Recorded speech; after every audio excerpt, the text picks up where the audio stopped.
Hello po mga kaibigan, welcome po kayo sa YouTube channel ko. Magbabahagi po ako sa inyo ng may wagang mutya, ngipin na niluwal ng aso mulang o sigbin. Kapag mayroon kayo ng mutya na ito ay napakaganda ng mutya na ito, natangan po sa ating sarili. Ang mutya na ito ay may kapangyarihang bertudis na tinataglay na nagbibigay ng liksi at bilis ng katawan sa taong nagtatangan po ng mutya na ito. May kapangyarihang bertudis po ito na lumilihis ang bala ng baril sa katawan ng taong nagtatangan ng mutya na ito at nagtataglay din ng kabal sa katawan ang taong may tanga ng mutya na ito. May kapangyarihang bertudis din ang mutya na ito na tagabulag o tagulilong na hindi po kayo makikita ng taong may masamang tangka po sa inyo. At kapag natutulog po kayo, napasukin po kayo ng mga magnanakaw o taong may masamang tangka po sa inyo, ay hindi po kayo makikita sa hinihigaan po ninyo.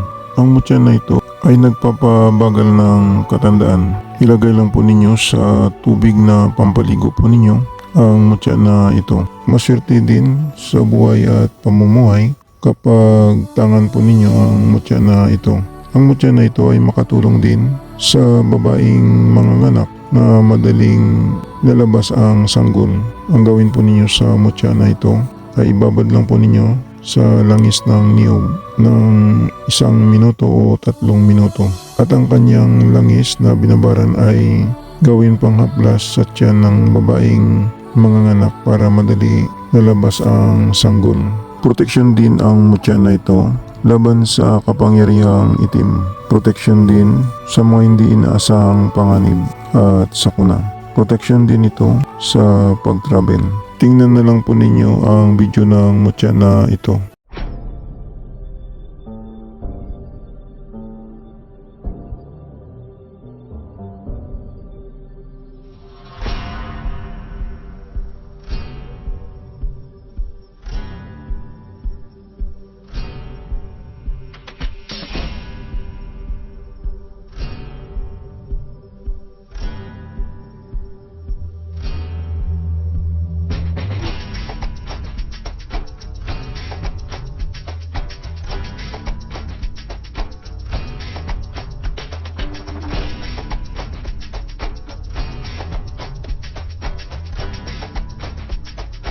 Yan po ang ipin ng aking alaga na aso mulang na kanyang niluwal. Sa mga viewers at subscriber ng Milagro de Santo Cristo, maraming salamat po sa inyong panunood at maraming salamat din po sa pag-follow po ninyo sa aking shop sa Shopee at sa aking Facebook page ng Milagro de Santo Cristo. At mag-subscribe naman po kayo sa YouTube channel ko.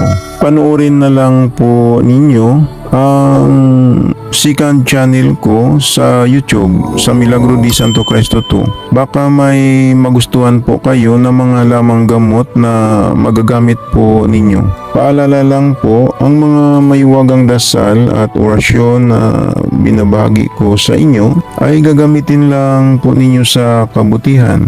Gumagana na. Ito hindi na kailangan ng 49 days na dasal. Ang kailangan lang magdasal kayo sa Panginoong Hesus sa gabi bago matulog.